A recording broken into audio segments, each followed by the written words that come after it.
What a gripping plot twist. Man, I didn't see that one coming. Oh, didn't see it there. My group for this project was...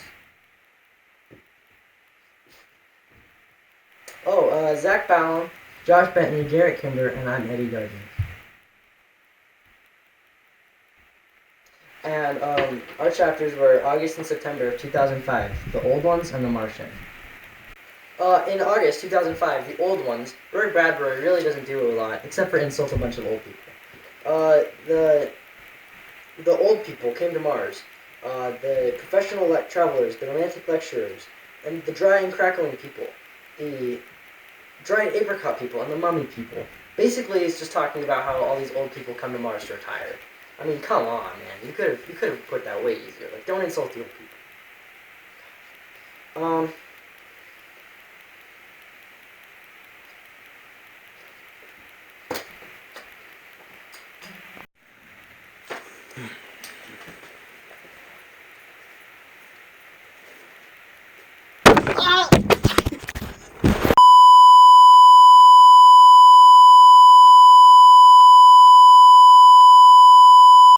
This chapter starts with an elderly couple, the Lafarges, that moved to Mars. One night, they go to bed, and her husband, Mr. Lafarge, thinks that he heard something outside. He walks over to the door and opens it. He thinks that he saw something or someone out in the rain. He thinks it looks like his son, Tom. Tom died on Earth at the age of 14 from pneumonia. He explains that he's going to leave the door unlocked in case it wants to come in and warm up by the fire. And then he goes to bed. The next morning, Mr. Lafarge wakes up and he wants to go get some water. When he goes to open the door, Tom walks through the door and greets his dad. His dad is in awe and he says, how are you alive? How are you here? And he says, like, don't you want me to be alive? And he's like, yeah, but what about Green Hill Park on Earth? And he responds with, if you want me here, then just accept me and stop asking questions. And so they decide they're going to have breakfast, and Mr. Lafarge realizes how happy Mrs. Lafarge is that her son is back.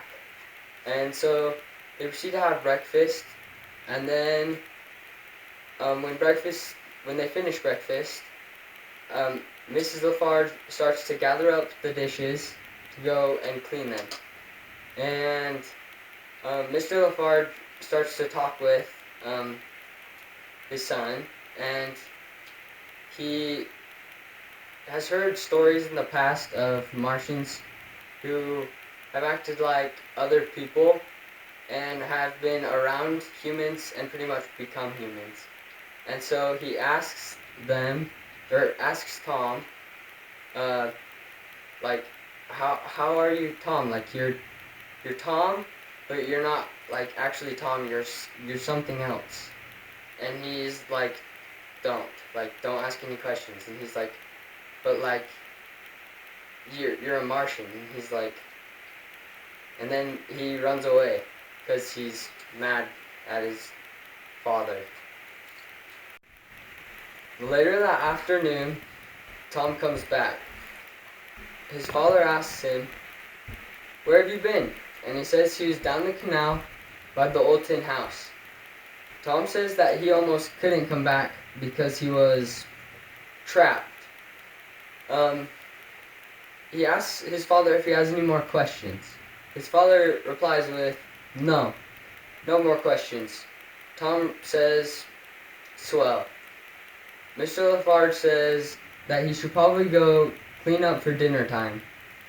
Later, Saul comes up the canal and asks Mr. Lafarge if he remembers the man Nomland from Earth.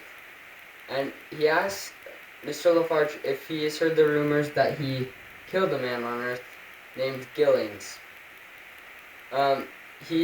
Nomland has just claimed in town that he saw Gillings down by the canal, and he tried to get himself locked up.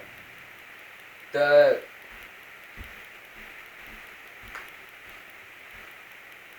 wouldn't lock him up, and so he decides to go back home and blow his brains out. Okay, so after Saul came, then Mr. Lafarge thought that it was really weird, thinking that this guy just went and blew his brains out with a gun after seeing something that reminded him sort of what he's thinking of Tom. The next day, though, let's see. So the next day, Anna, she's like super happy, and she's like, "Hey, we haven't been to town in months. We should go and bring Tom with us." And Tom, he starts saying, and he's like, "No, I do not want to go to town. I just don't feel like it, and I don't want to." And Anna's like, "Oh, well, how? We've never heard you talk like this. Such a grown man. We're going, and I'll make you go." And so when they go, they go and they get out of the boat, and Tom again starts to complain, and he's talking about things like, "I just don't want to be here. This is a bad idea. I think that I could get trapped again." And so as they're walking, Mr. Lafarge holds Tom's hand tight, and he starts walking, and they're going through a crowd, and he's like telling Tom, "I won't lose you. I won't let you get trapped. We'll just make it through like today, and then you'll never have to come back to town again." And then what happens is he turns over to Mrs. Lafarge, and he sees her and starts like talking to her.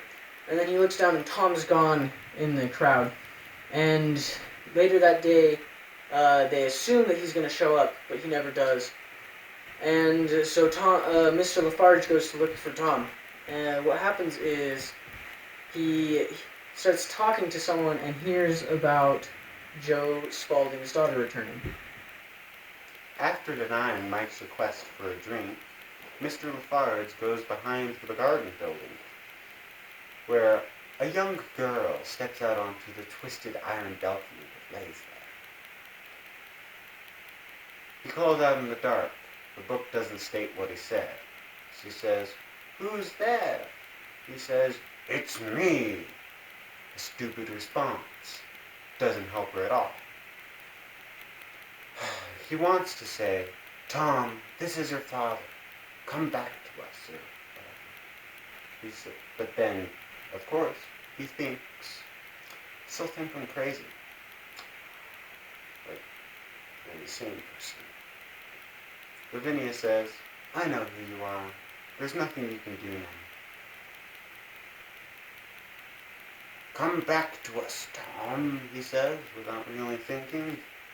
And she says, "Please, no, don't do this to me. I need to stay here." "But Anna's waiting for you. She's going to be heartbroken if you don't come back." "Yeah, but I belong to this house now. They love me. I'm happy here. They love me, even as you loved me.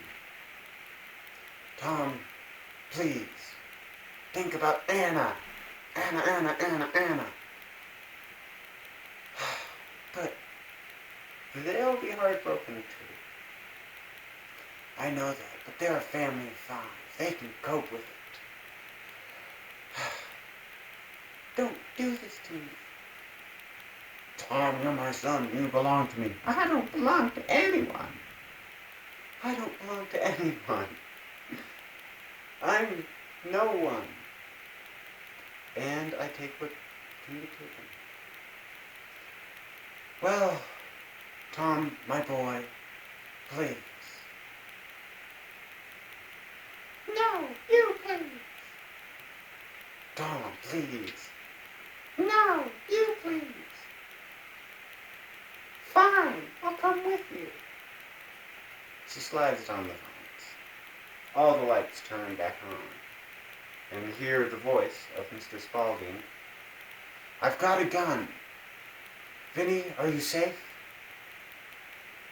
The bullet hits the wall next to them, making the sound of a bullet hitting a presumably brick wall. Tom says, "I'll meet you there," because he's Tom now, no longer Lavinia, and runs. Mr. Lafarge runs too, and meets up with Anna. Anna's like, "Where's Tom?" Except she wasn't like it, she said it. "Where's Tom?" Well, in a female voice. "Where's Tom?" "He'll be here in a minute, I hope." "Why didn't he come with you?" "Because guns." Suddenly they see a figure dart down the street. It appears to be Tom, we couldn't really tell, because there is a swarm, horde of people following him, yelling things like, "Come back, Father!" "No, Daryl, please don't leave." Direct quotes. So, Tom eventually stops as the people gather around him, each claiming that he is one of their loved ones. He turns and sifts and changes rapidly. After a while of this, he falls to the floor, dead, misshapen. Has anybody ever forced you, or tried to force you, to be something that you aren't? Has anybody hoped that you would be something different?